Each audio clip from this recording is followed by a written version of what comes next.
Ladies and gentlemen, welcome to the Clay Cooper Theater and the Haygood Show this evening. We are proud to present a special and unique pre-show performance we know you're going to absolutely love by the Rushville Industry High School Marching Band from Rushville, Illinois. Show choir is happy to support and encourage these young and talented students in music education and live performance through the Branson On-Stage Live experience. Ladies and gentlemen, keep those hands together. Make welcome to the stage under the direction of Jody Worthington and Joelle Schlosser. This is the Rushville Industry High School Marching Band. Woo!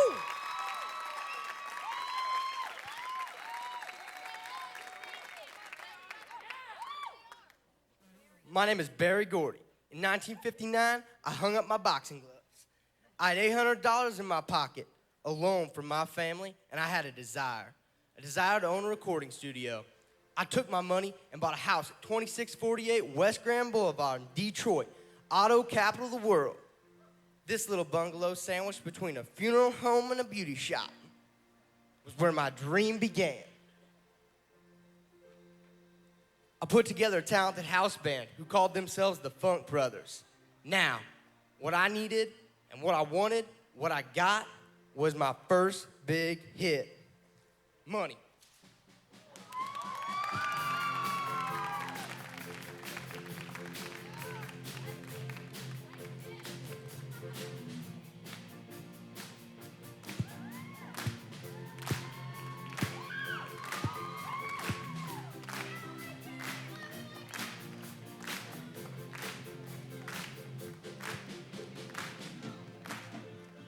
Come on, give me some, give me some, give me some.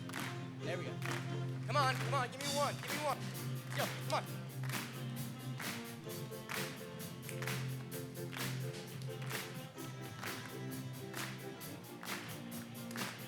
There we go, you're ready to go, come on. Yeah. That's what I'm talking about, guys. Walk out, let's go, come on. Where you going?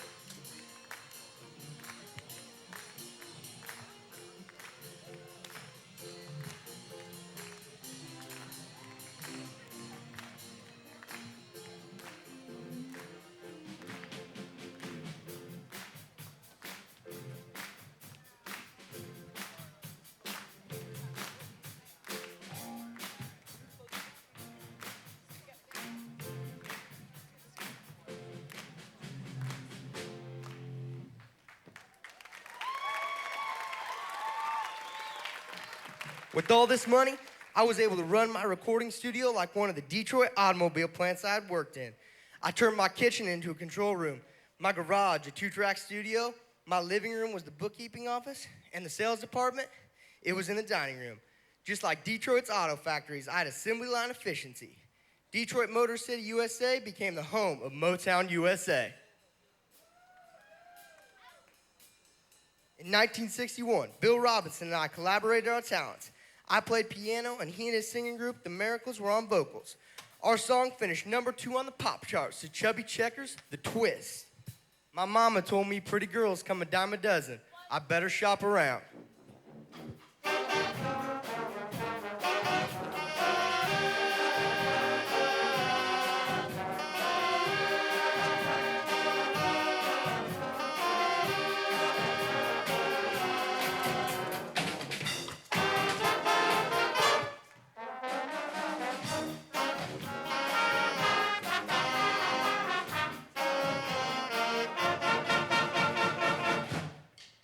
Then it happened. My first #1 on the pop charts, recorded by Motown's first girls group, the Marvelettes. Wait a minute, Mr. Postman?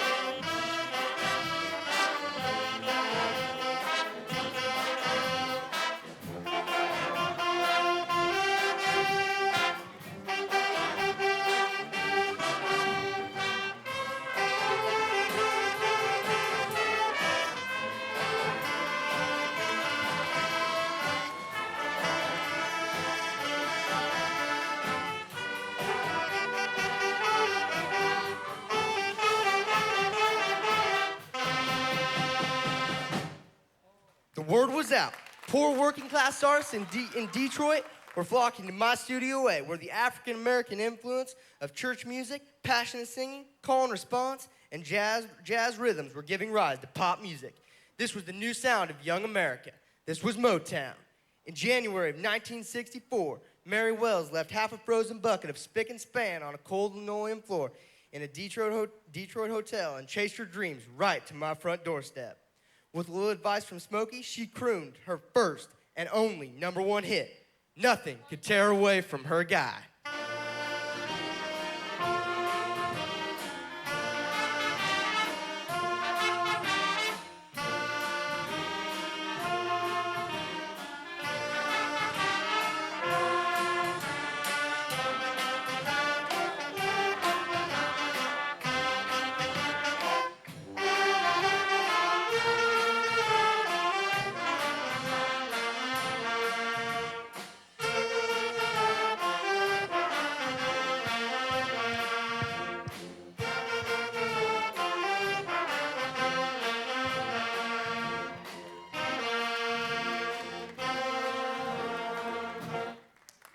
November 1964, Smokey and his boys now needed a comeback. With an unforgettable opening riff, My Girl brought the Temptations their first #1 hit.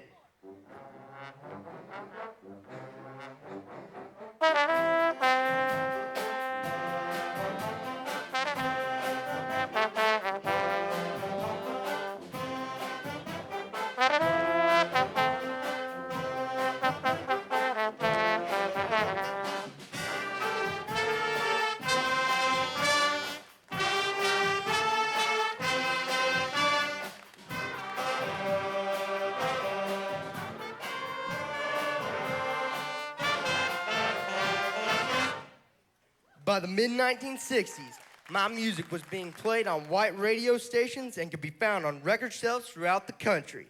Motown music was bridging the color lines in American music. You won't remember, but Maxine Powell ran a finishing school and artist development sessions right here in my studio. I required all my singers to be schooled in manners and respect.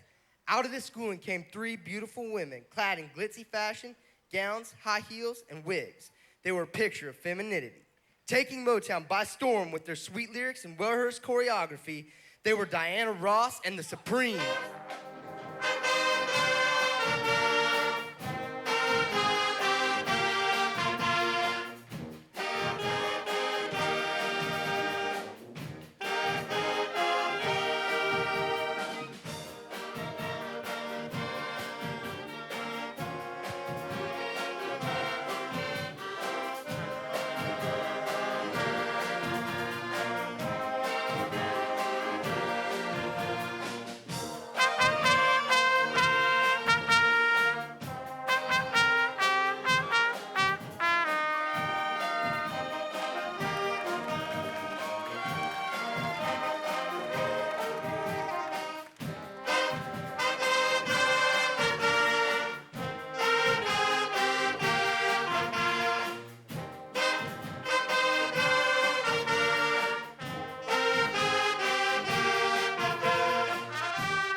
America's first black teen idols, loved by white audiences.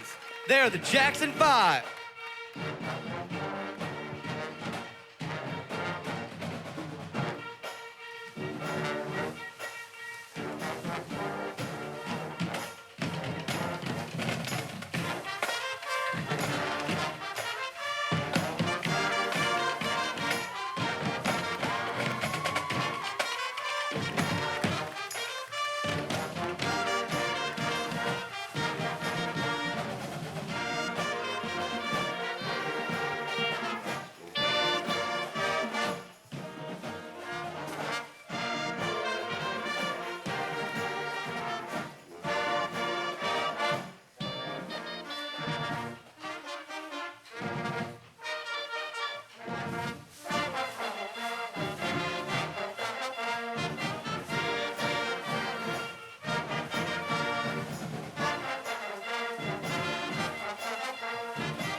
It's now the late 60s, and civil rights, Vietnam, riots, protests, the decline of Detroit's auto industry, all have deeply affected the Motown sound and style. One of my greatest artists, Marvin Gaye, sang, "With the world exploding around me, how am I supposed to keep singing love songs?" It echoed the reality of the era, full of social problems and contradiction. The sound of young America had evolved from sweet love songs to funk-fueled commentaries. In 1972, the last big hit recorded in Motown Studio A reflects these sentiments. It was Them Temptations' final chart topper.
Funk led to disco, and in 1977, a few years after our move to Los Angeles, while waiting for recording equipment to be repaired, the Commodore's bass player laid down a bass riff that stuck. Lyrics were written by the guitar player's wife that evening, and a hit was born.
For over 30 years, many came to me looking for fame and fortune.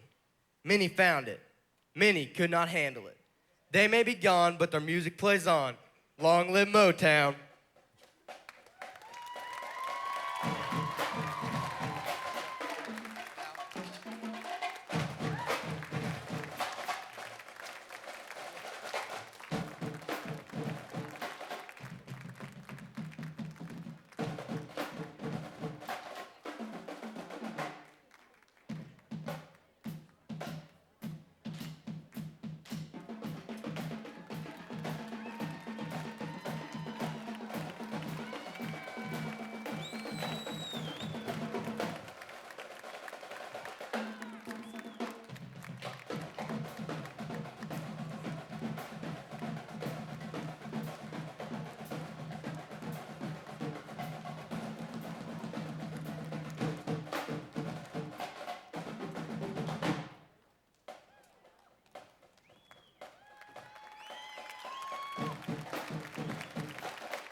Ladies and gentlemen, the Rushville Industry High School Marching Band from Rushville, Illinois. Let them hear ya! How about that? Woo!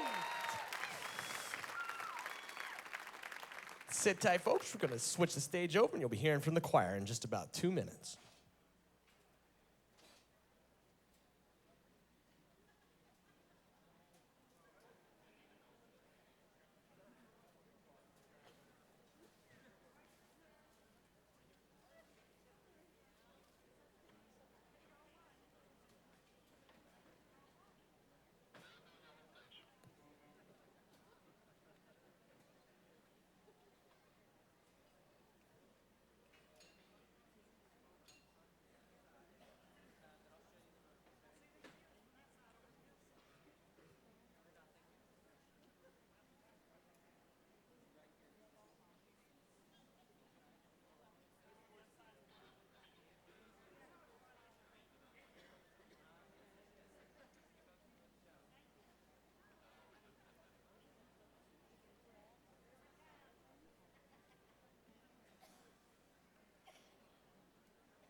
Ladies and gentlemen, for the second half of our pre-show presentation, if you could, please make welcome to the stage, all the way from Rushville, Illinois. This is the Rushville Industry High School Concert Choir to perform 3 selections for you this evening.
swept away.